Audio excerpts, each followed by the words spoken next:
Geronimo Stilton, Cat and Mouse in a Haunted House. It was a foggy October night.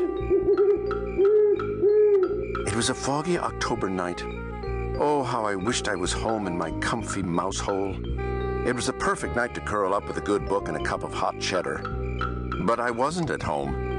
I wish I could say I was bowling down at Lucky Paw Lane's or nibbling on a delicious dinner at my favorite French restaurant, Le Squeakery. But I was far away from every mouse I knew. I was stuck in the middle of the dark forest. Do you want to know why? Let me tell you. Oh, but first, let me introduce myself. My name is Stilton, Geronimo Stilton. I live in New Mouse City, where I run a newspaper. Yes, that's right. I'm a newspaper mouse. I publish a paper called the Rodents Gazette. It is the most popular paper on Mouse Island. Our only competition is the Daily Rat, but that's another story. Let's see, where was I? Oh, yes, how I got to the dark forest. Well, I had left New Mouse City to go visit my Aunt Sweetfur. She was on vacation in the Pleasant Paw Hills. To get there, I had to drive through the dark forest. Have you ever been there? It reminds me of the woods where Hansel and Gretel Mouse get lost. Very dark and spooky. I had just passed Cat Claw Rock when a foggy cloud settled over my car. I felt like one of the three blind mice. I couldn't see my own paw in front of my snout. I tried to check out my map, but it was no use. I was lost. The road grew narrow and finally led to a dirt path. Stale Swiss rolls. This didn't look good. Now I was really in the middle of nowhere. I shivered. Well, who knows what kind of crazy rats lived out here in the deep, dark woods? What if they jumped on my car? What if they jumped on me? With shaking paws, I tried dialing my sister, Thea. Rats! I couldn't get a signal on my cell phone. Oh, how I wished I was home. I drove on for another half hour in the thickening fog. I tried turning on my radio to get my mind off things, but I couldn't get a station. Instead, I listened to my teeth chattering.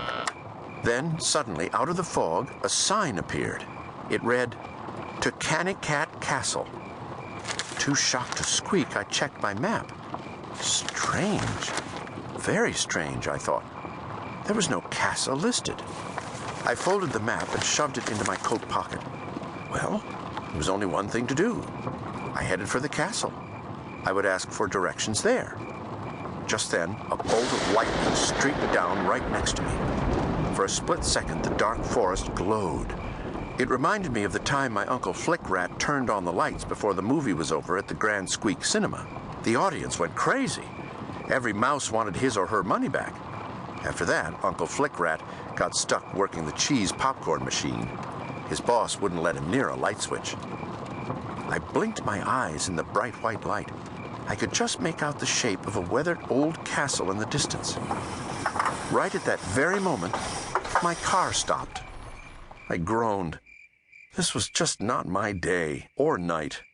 I hopped out of the car. Now what? I knew next to nothing about cars. I have trouble pumping my own gas. Suddenly, it started to rain. My whiskers were soon dripping with water, and it was bitterly cold. I turned up my collar and started along the path leading to the castle. It was covered with dried twigs that crackled under my paws. The grass surrounding the castle looked like it hadn't been mowed in years. Overgrown bushes lined the walls. This place really needs a good lawn service, I thought. Maybe I could give the owners my cousin Greenpaw's business card. He cut lawns for a living. Next to yellow, green is my favorite color, he liked to say. Staring up at the dark castle, I stumbled over more twigs. Maybe there was another reason why this place was a mess. Maybe the castle was empty.